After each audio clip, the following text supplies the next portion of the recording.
Good morning, everyone, and welcome to this week's episode of Ninja Turtle The Next Mutation Reactions. I am Fred. If you are new to the channel, welcome. If you are a returning viewer, welcome back. And we are wrapping up disc 3 of the complete series DVD set for this series. Disc 3 is actually volume 2, disc 1, but semantics, either which way. We're going to be covering two episodes today, The Good Dragon and The Guest. So this way we can get through the remainder of the series in a little bit of a quicker fashion so we can really put a major dent into the Deep Space Nine uh, watch through and reaction videos, because we're going to switch that to 2 episodes a week because those are an hour length. So yeah, I really should have thought this through when planning these reaction videos. But oh well. Anyway, for those if this is your first time here, let me break this down for you as to how we do these formats. I do this in a straight up ongoing conversation, ramble, rant, stream of consciousness point of view. While I am watching the episode, I'm giving my initial thoughts, my reactions, anything that I have noticed over the course of the series uh, comes back through. And essentially, I am talking to you guys. So think of it as like insight into a madman watching a show that most people try to bury. Because you are not a Ninja Turtles fan unless you appreciate the Next Mutation series. Uh, it's like, now I may seem like I'm kidding on that, but considering the amount of lore, the amount of characters that have been introduced, the Dragon Lord, the Rank, Wick, Venus, uh, Bone Steel, Dr. Queeze, Silver, he, these are like these are all brand new characters to the Ninja Turtles franchise, and a lot of them are very well fleshed out. They are, and some are certainly a lot better than others in terms of what they offer and the variety of plots that they bring. So it is something that was like, yeah, the potential was there. It has a lot of first season, or in this case, one season troubles, but when you really sit back and watch it and appreciate the amount of groundwork that was being laid, um, the series is just was canceled before it really got going. Essentially, you can compare Ninja Turtles: The Next Mutation. It's complete 26 episodes, 1-to-1 with Mighty Morphin Power Rangers, and all the problems and cheese and hamminess that was in that season during its first 26 episodes, because Power Rangers didn't really find its legs like creatively until like the back half of its first year in terms of realizing what it can and can't do. And obviously that show got better in season 2 and going forward all the way up to lost no, all the way up to Time Force. Power Rangers got better and better and better. Everything after Time Force kind of went to shit, but we but I digress. Anyway, you won't be hearing, obviously you will not be hearing direct audio from my DVD copies here because we want to get, I'm going to essentially have an ongoing conversation with you folks, and you will not be totally seeing it here again for DMCA purposes. It's there, blur it out. This is just, my way of, not pissing off the corporate gods. All right. The Good Dragon. What's the code opening this time? The Laser Funhouse. Those are all over the place in the late 90s. It's like Laser Funhouse is not necessarily with that teams, but like laser tag and such. It's nothing new. Oh, the Turtles are playing Venus, are doing the laser tag with Raphael hunting Venus. So this is like the second time we have seen these two paired up going head to head. One was in a sparring session, which Venus won, and she gets the drop. She got the drop on him. No, wait a second. She caught him. She is Raphael cheating. She got the drop on him and got a direct hit.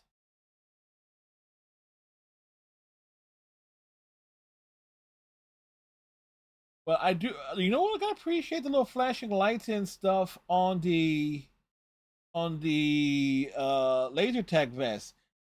And his rank has actually got the drop on Venus, and is firing at her feet. And is going between her lower limbs. Okay, in terms of a straight up threatening opening scene and like a bit of tension and drama, that's actually a good one.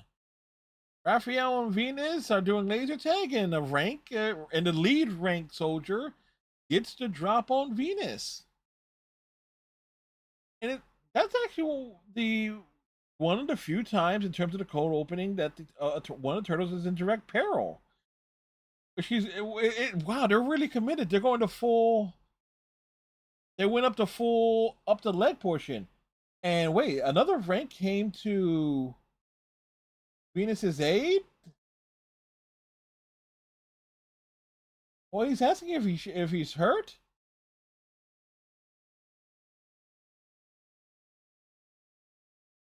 That one he helped Venus out, and he's going to like the full upset thing. Is this going to be like that Power Rangers in Space episode with the B alien and I think it was the Ashley, where it's like realized that yeah there is like one good one. Yes, it was important, Michelangelo.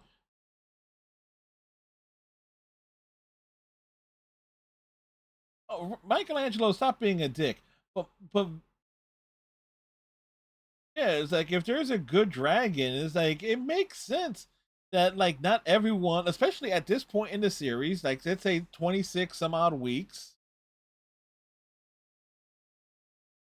and the Venus and Raph going nose to nose, and like and her ripping into him for rescuing him all the time, which isn't really all the time, but again, we don't know how much stuff happens in between episodes for the most part.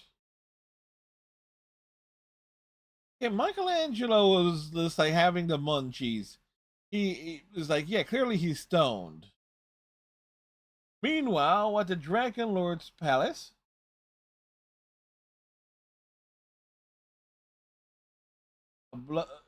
okay, Dragon Lord is taking this serious. Oh, so there is a renegade.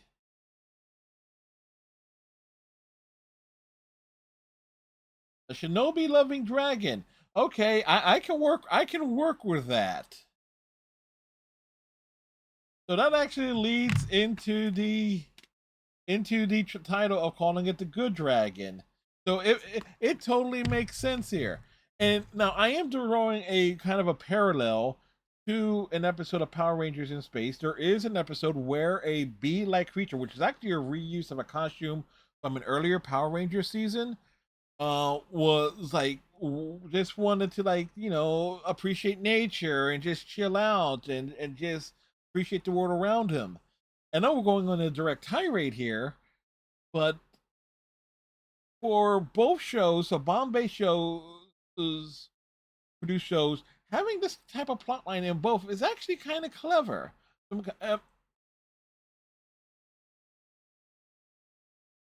He's not cowering, dude. He's like you. Wait, oh, he has a mirror and he's gonna toss someone. Oh, he's gonna toss him back into the realm.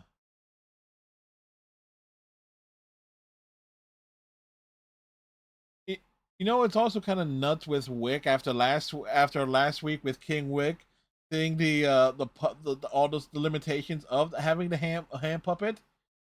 Oh, Wick got pulled into the prison as well. Oh, is he trapped? Is that they're writing him out for the rest of the series or what?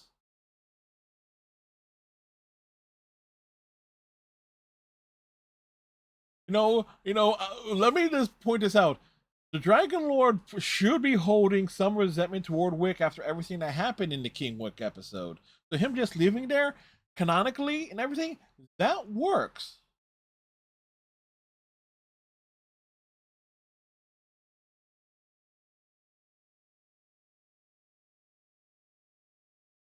Venus is Venus. One of these days is just gonna just straight up slaughter Mikey. I can believe it. Oh, Mikey was looking for something, but what the hell was like a chocolate bar hanging out? So, like a week and a half old open candy bar stuck in the couch cushion. Michelangelo is eating it. A lot of people like Michelangelo, but you know what? He's weird. And Venus has returned to the laser tag to thank the good dragon. Well, Venus, you've only seen these dragons at this point for how many episodes? But it's an interesting conundrum. Hey, it's a doggo. That Oh, and it has like a little neon spiked collar, which is actually kind of neat. And this dragon's just kicking this dog in the face. A dragon slaying that dragon who tames and beats the crap out of guard dogs. That's nuts. He's a very nice dragon, and he knows that too. Like, hide, Venus, hide behind the pillar. No one will think of looking for you there. And Raphael has tracked her down again. So I'm thinking a lot of this was almost on the same day. Oh, and she takes him down. Oh, like she got some goo balls. That's nice.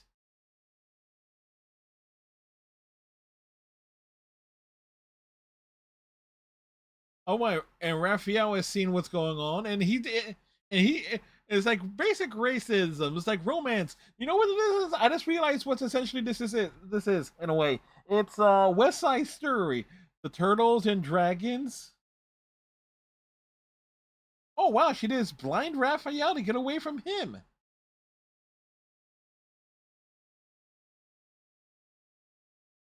And what's wrong with there being a peace loving mutant?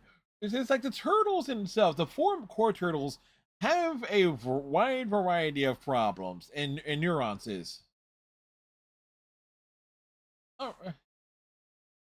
all right, and the Venus returns favor, saving the good dragon. Oh, oh, they're even. It's like he wants to be left alone.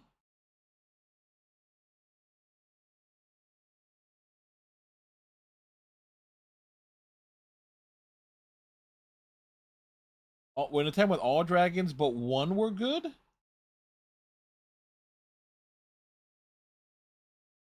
So okay, so a little bit of lore there. The dragons were good. Dragon Lord comes along, corrupts them, and they all get imprisoned. So it's basically an inverse of it. Being hunted isn't so bad, Venus. That's that is not exactly something you should say to somebody who's on the run. Oh, Raphael. You know what? The dragon is right. There is no difference between a toilet and a sewer.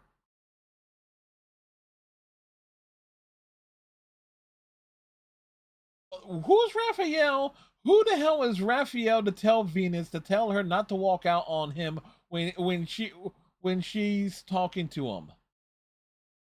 And Raphael Raphael getting dropped in the dumpster. You know what? That's absolutely perfect. Oh, and he's taking him for a ride. He's taking him for a ride in the damn dumpster. That's actually clever. Meanwhile, stock footage of New York. We're not seeing the Batman and Robin promotional billboard. And Michelangelo is using Leo's sword to slice some salami. That's a big, it is a big knife. It is a Ginsu. In the what's it that what was the line in Ninja Turtles the first movie? The ninjutsu turbo ginsu. It slices, it dices, it makes French fries in 3 different ways. Whoops! I believe that's the line of dialogue.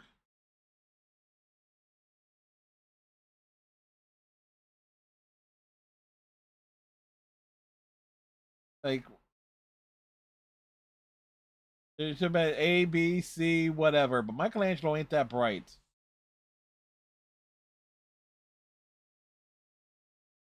She did say so. But Donatello has a way of tracking the turtles.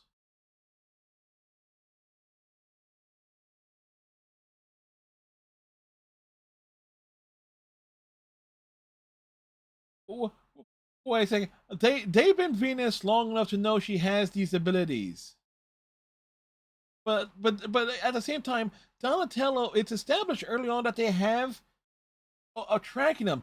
So having this scene for Donatello and them to make fun of Venus for her shinobi spiritual powers, it is just ignorant. And they're using the stock footage of this scene. At least it didn't show. Wait, that was Raphael's hand. They actually are using again. So the footage of going them to the Humvee up. They actually show Raphael's hand pulling down the power switch. So it is the same stock footage. It is from like from the first couple of episodes. I get it. You reusing a footage and stuff, but this is to like Power Ranger levels of recycling footage over and over. It is. I mean, we know Saban does not like Hayam Saban does not like spending money, but damn, that's cheap.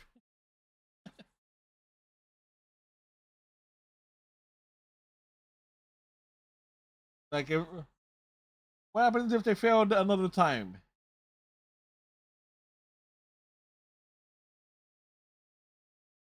Boy, Dragonor's just ripping into them. It's like, you're dragons, you're not sweetie pies, you're evil. Go get them, or else I will eat you like a sweetie pie.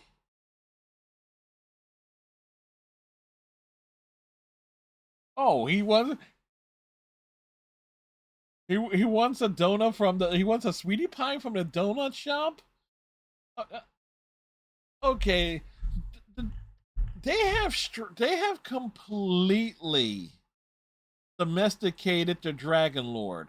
For as intimidating as he was in the opening five-parter, he's been nerfed. Raphael is tied up in what was it, Christmas decorations?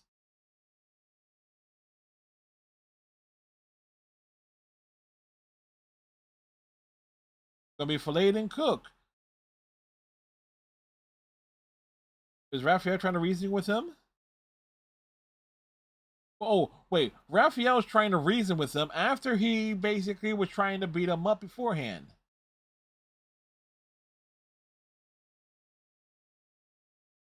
Yeah, you know what, Raphael, if you listen to Venus in the first damn place, you would not be in this situation. I wonder if this aired originally around Christmas.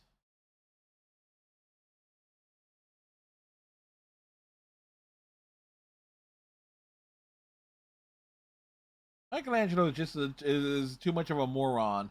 And here comes the rank for a full out brawl sequence. All right, let's see how good or bad the choreography is this time. And again, I notice I am not trying to comment on the cartoony sound effects this time around. Okay, a little bit more slapsticky stuff.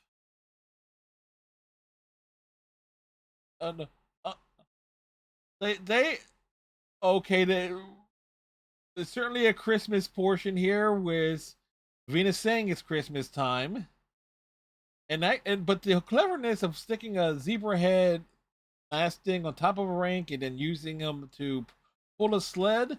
That's actually, that's actually clever.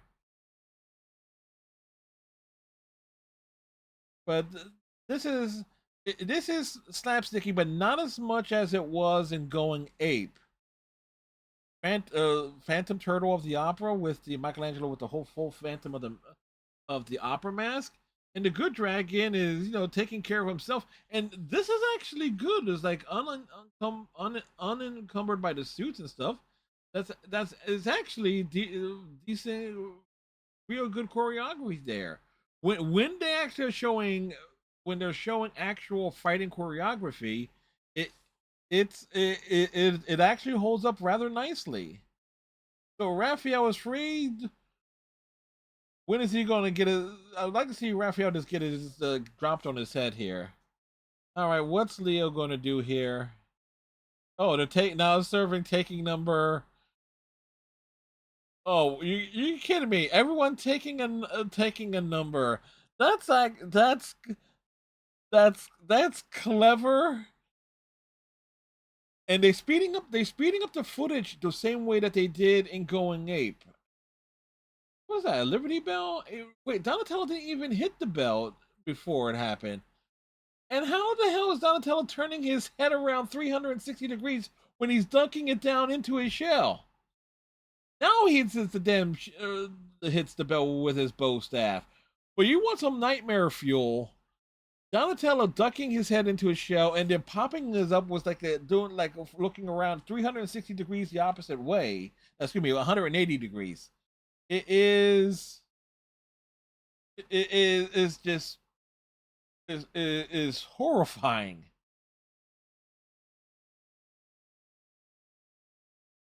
Where can he go where the Dragon Lord can't find him? New Jersey. Oh, he goes back to the gas prison. He wants to go back to the gas prison. Raphael, why are you gonna call him bro? It's like after all the stuff you were saying half this episode.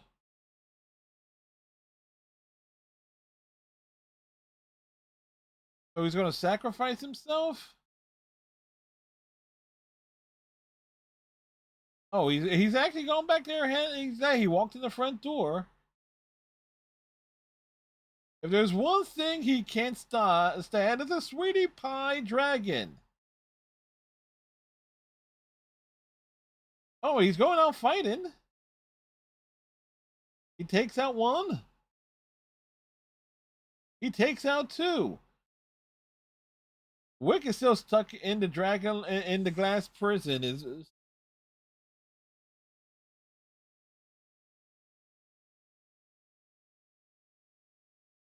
oh he's committed to this stepping into into the prison realm.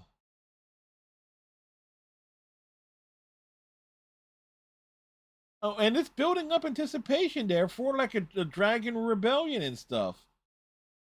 That's actually a lot of groundwork here that if it was followed up on in a future season, it would be incredible to see exactly what would happen. A different look for this good dragon returning, and granted, it literally threw Wick out of the prison realm. Wick Dragon Lord did not miss you, but still, so at least the status quo is returned there.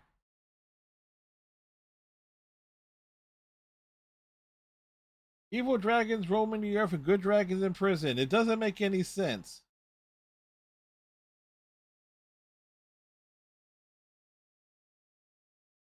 Those are some big playing cards that they're holding. They're like the size of Archetype flashcards.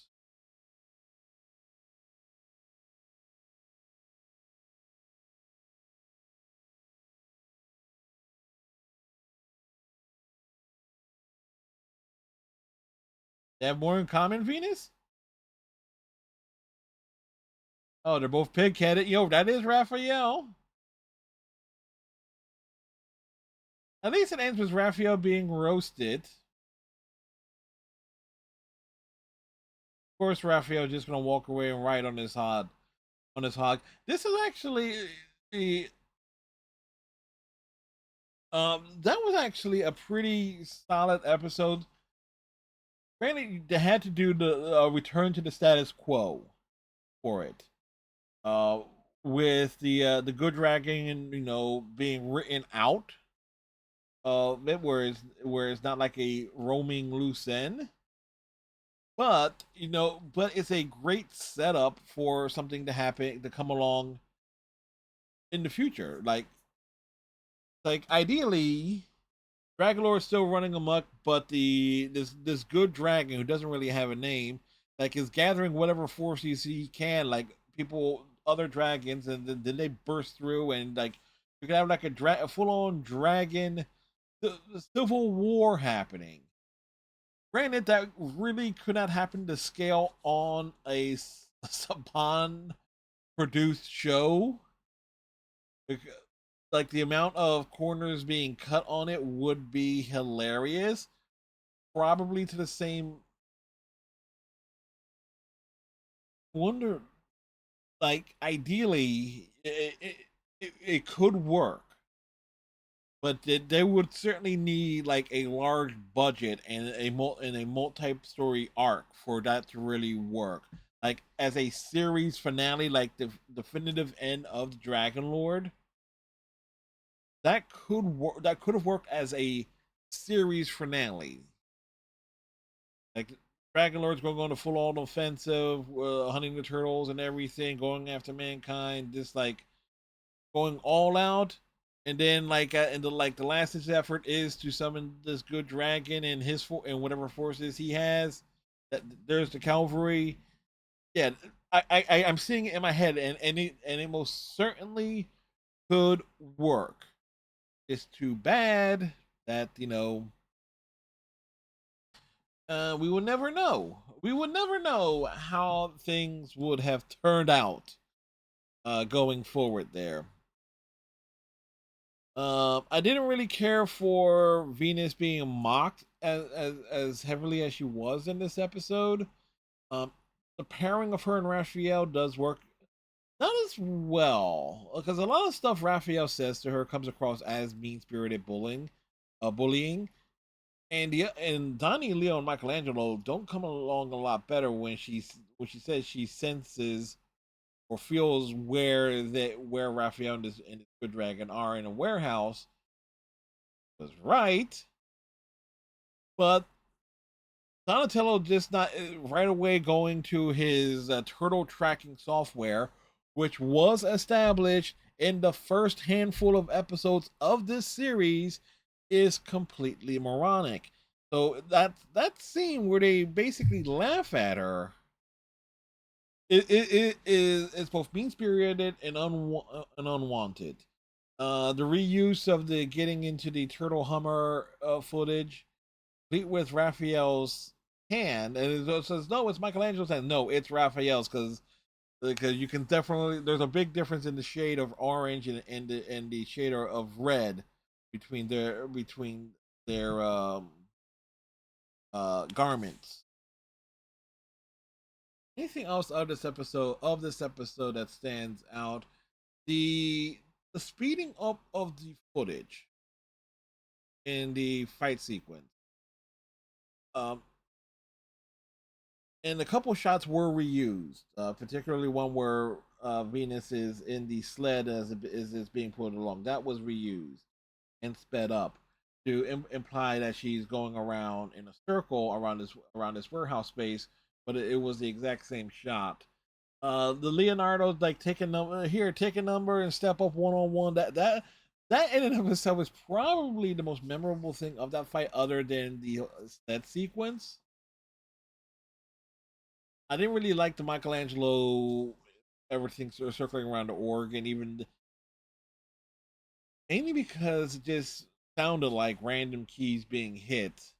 Like it would have been interesting if he was. It could have been better if it was actually some musical notes being played in some sort of sequence to create a cleverish tune. But yeah, that's this comes across as this Michelangelo being a little bit more irritating than normal. Anyway, on to the next episode. The guest. Daytime stock footage of New York. Of the Statue of Liberty, hot dog stand, not walk on the dock. Splinter out in the open with his blind chess uh, chess partner. It's like we haven't seen this dude since the early episodes. Oh, like okay, this dude's losing his home like a gentrification. Like where will he go? Where will he do?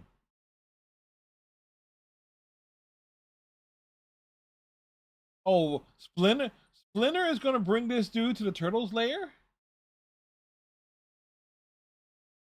Like he's you gonna bring him down into the sewer? You know what? If anytime the turtles have done something like that, they have completely flipped. Hey, it's Doctor Queeze. We haven't seen him in a few weeks. Wearing that those prosthetics in broad daylight, it does sort of show like a purplish hue a little bit there. So that's actually very impressive out there.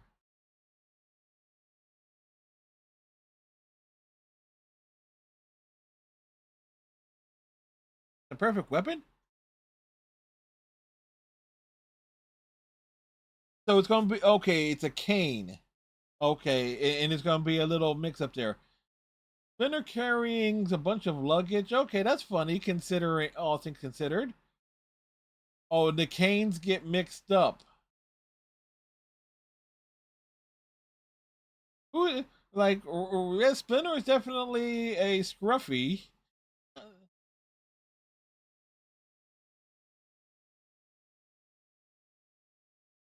It's like it's like okay, Queez has grabbed the wrong cane. That's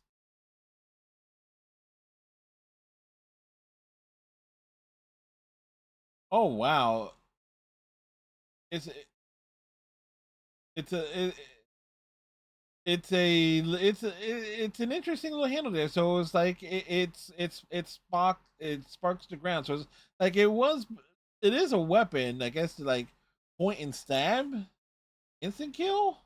Not entirely sure what the damage output of this Squeeze's invention is going to be, but at least it's something different, and it is a follow up on one aspect of Splinter's character that we have not seen since the start of the series. As we saw, there is a scene in the first couple episodes where Splinter is in a park playing chess with this blind dude. More nighttime stock footage of New York, and I don't think we've seen I've seen that shot before with a bus going by. A ping pong perimeter,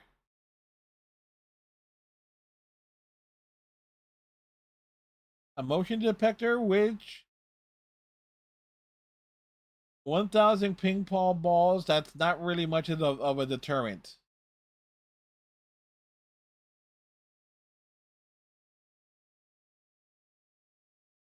Like the people are invading.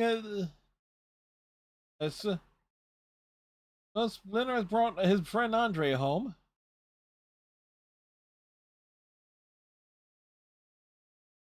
Now, I know the whole thing. I'm not entirely sure, but he's doing like a more of a a Stevie Wonder thing with looking like straight upward. It's kind of awkward in a way there. It's a subterranean penthouse. That's one way of putting it. 1,000 ping balls. What? Well,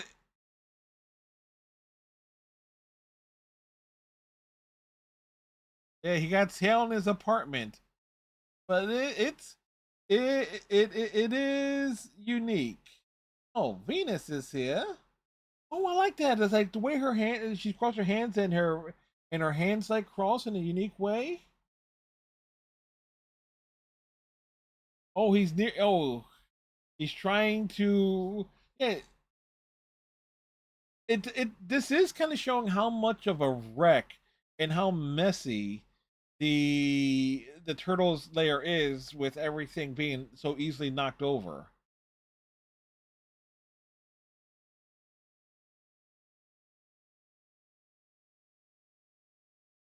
Oh, he just tossed one of Venus's orbs.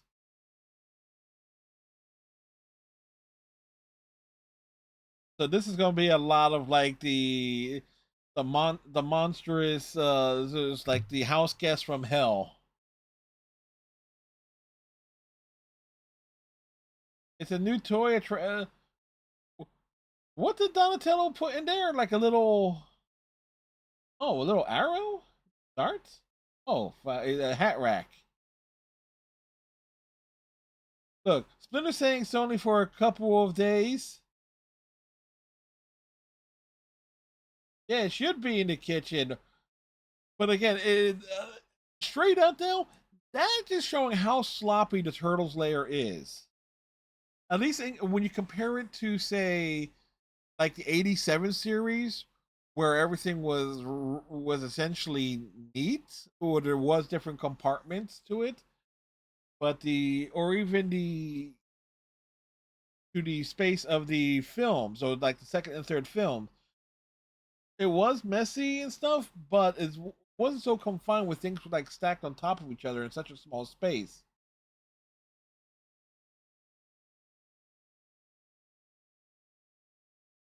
Reese has 24 hours to find the staff that he made, or otherwise the Dragon Lord is going to cut off his head. Oh, that's actually a neat spread with hot dogs and stuff.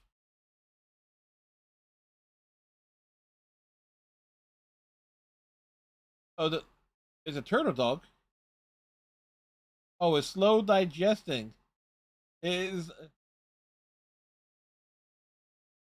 Oh, Michelangelo's getting ripped for like attempting to poison somebody. It's quite it's quite a thing there.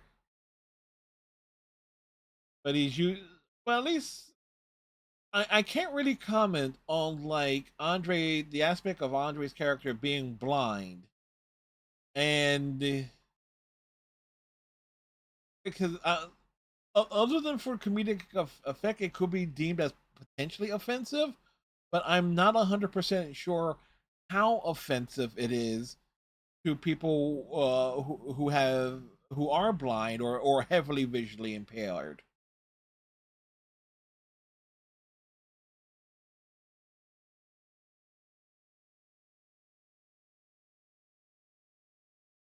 Yes, they're like socks. They begin to stink after a few days. Hey, he ain't wrong.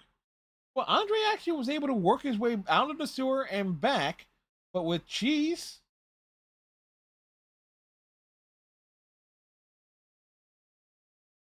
Of course, Splinter would like cheese. He is like a 5 foot tall rat.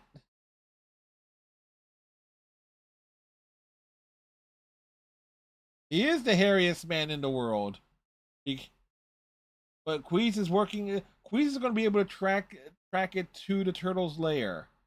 So okay, so Andre was able to get out of the sewer and get back. How the hell did he lift the manhole? How? How? That just raises questions in and of itself. Like I totally get what they're going with this episode, but yeah, it's raising more questions than it needs to. It is a shoehorn, Raphael.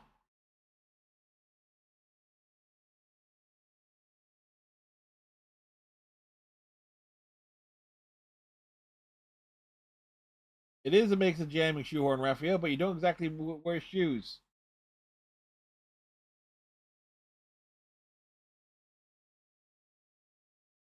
Yeah, they have to stay on their toes, quite literally. Otherwise, he might stab himself. At least they got like a nice little bed set up for him.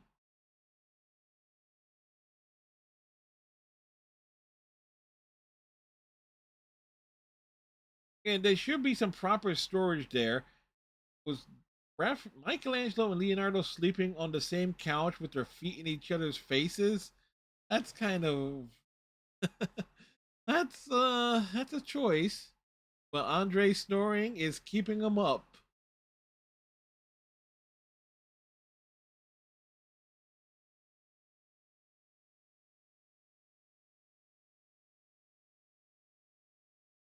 Notice that like Leo and Michelangelo and everyone else did not have any trouble with Andre snoring.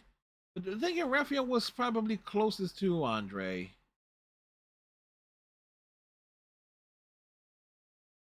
He's a doctor. He might have a cure for Raphael's insomnia. That's a you know what? When this show wants to be, it can be menacing. And that last shot there before it was actually quite menacing for Doctor Queez.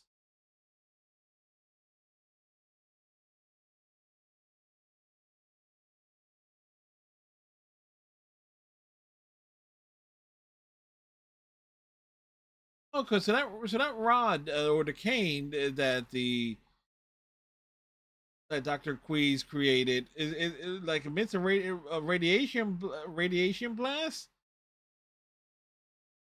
It's an interesting weapon actually. Hearing the details and such.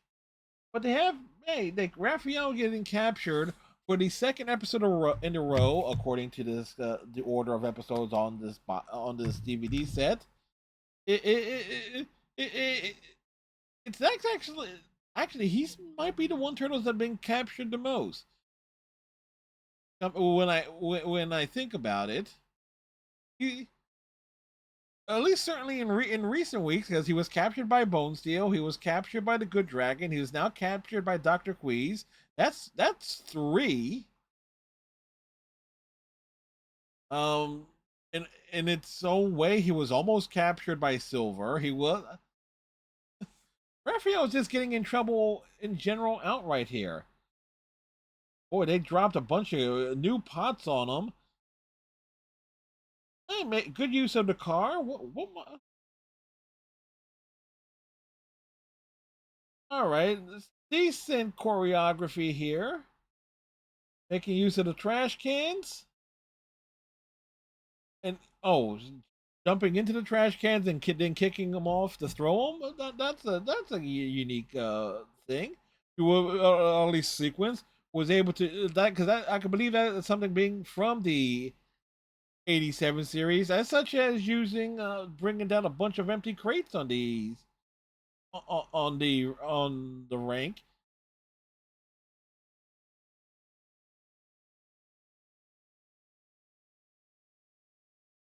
It is kind of odd to have Dr. Queez out and about. As great as it is to have Dr. Queez not in the stuck to limited to a lab setting, it is kind of odd having him like lead a bunch of minions around.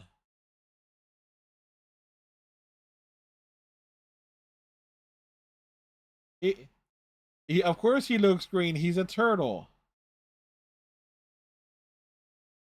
Which half of the night did he spend smacking them around?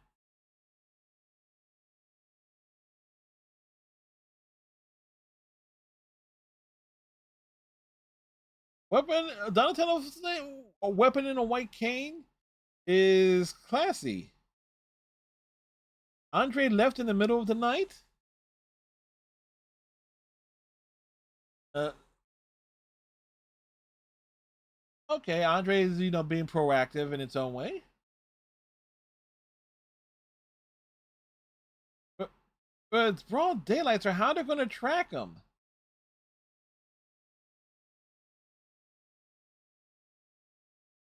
Raphael needs some sleep after the night he's had. But Andre is now on his own because the turtles can't go out during the day, even though at the beginning of this episode, Splinter is out and about during the day. Why the hell is there's like motor sputtering sounds with Queez with Queez riding on just a standard bicycle? There was like no motor attached to it. It's a standard motorcycle, other than the motorcycle bicycle.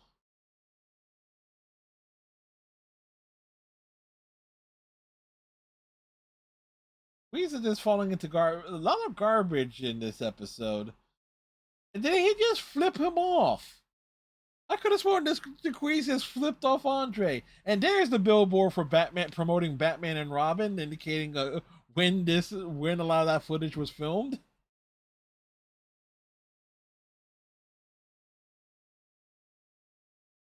You can find a noodle in a macaroni factory because a noodle is long and macaroni is short.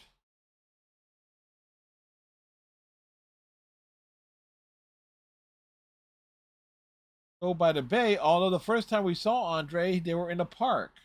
Hey, there's the stock footage of the turtle. Once again, get into the turtle Humvee. Oh, it's a little bit different. They're seeing Leo and Raph running to the vehicles. We don't really see that shot often. It is at the very least some different angles being used for this sequence this time. Not many shots, but there were like a couple shots in this sequence of them like getting on their vehicles that is not seen in other episodes. Andre just chilling out all.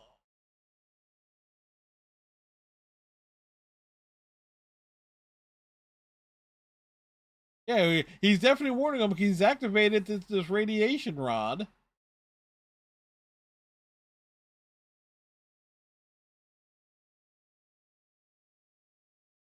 Oh, he's gonna. Oh, that's just Callus using marbles to get Andre to trip and fall on his back. That's just me. That is just wrong on so many damn levels. Hey, Queez, you could have at the very least brought him his cane back out.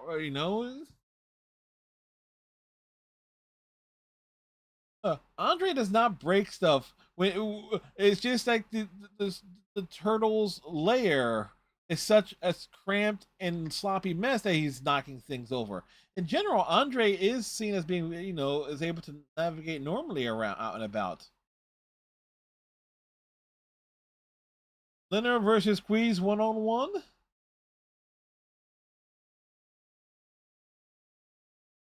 More fun than a shell full of pain. Oh, so there's going to be Queez and Splinter 1-on-1 as the turtles in the rink are going off. And okay, let's see. Little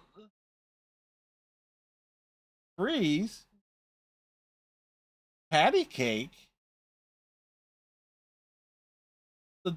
Okay, the stunt actor in the Leonardo suit did connect with the rank that was in front of him. Donatello did not hit connect with that punch. Some nice flips from the Donatello. And there is a little bit more hand to hand and straightforward stuff happening here. Like direct blows being delivered, punches thrown, kicks delivered. Most certainly a step up from the choreography from the Good Dragon episode in its third act battle. Venus hasn't done anything in this episode in terms of which is amazing. She hasn't really had any lines.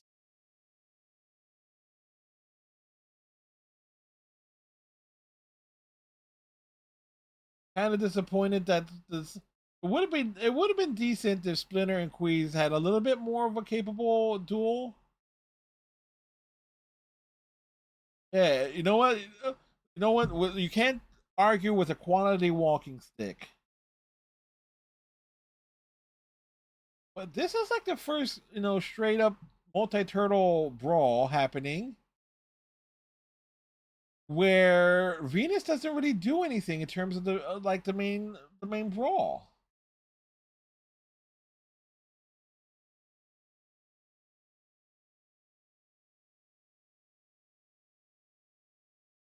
Oh, Venus has broke out her balls, and she broke the cane, the disruptor rod.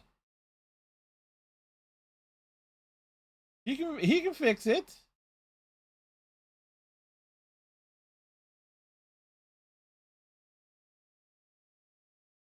Um, Andre has Andre is just enjoying himself. Yeah, I can't argue with it.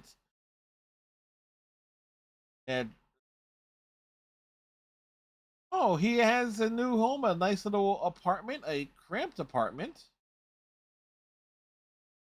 It already has a stack of pizza boxes.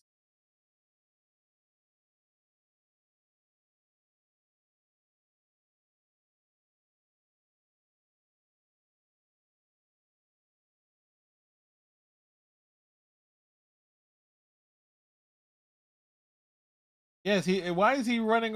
Why is Splinter always running around in a fur coat? Is he a werewolf or something?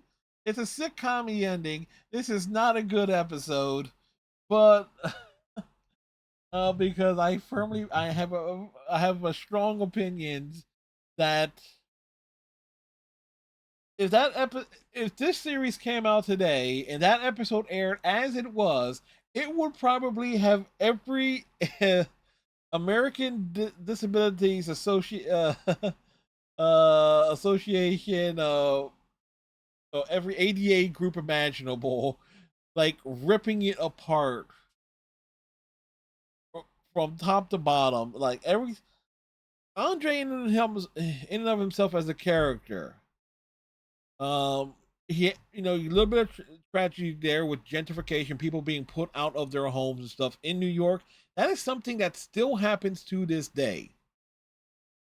So the fact that that's actually the setup for this episode is actually it's actually timely, especially for like 1997, 1998.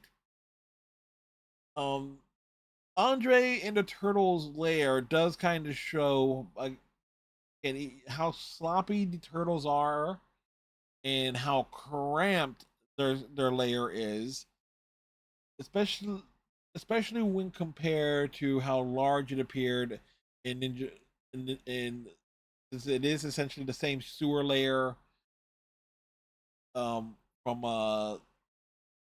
Ninja Turtles 2 Secret of the Ooze and Ninja Turtles 3. It's like obviously they can't have a set to that large, uh, a set that big, or wherever it was that they were filming the show up in Vancouver. But but the but the crampness of it and the fact that it led to a lot of blind guys just knocking thing over jokes, and it's like he's using size Raphael Sai as a shoehorn. And it's like really. Oh no. I will say the Quee's prosthetics and makeup actually looks good in broad daylight.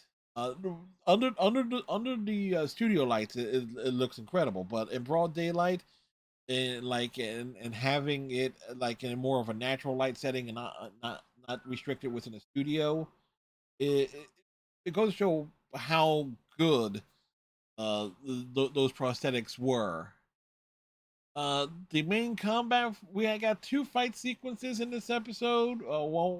One with Raphael escaping when he gets caught by Queez when he goes out for that midnight walk to find a place to sleep, and the main brawl, it a little bit more direct and nothing sped up, not too much slapstick in terms of combat. Uh, the sequences, the patty cake thing was what it was. But in general, they played the combat a lot straight. It is like night and day when compared to a lot of the slapstick scene in the Good Dragon episode. So we have 2 episodes here. The Good Dragon episode in general is a good episode, but the slapstick combat kind of undermines it to a very large degree. While in while the guest is a horrible episode where where a lot of the comedy doesn't really land. It doesn't land at all. But the combat sequence is actually elevated. It would have been interesting if they really could have played the show a lot more seriously. Like if they took the thinking in general, if they took the approach to this series being a little bit more like in terms of tonality of like Power Rangers season 2 uh esque 3 term in terms of its overall tone, yes, there was a lot of comedy, there was a lot of slapstick, but it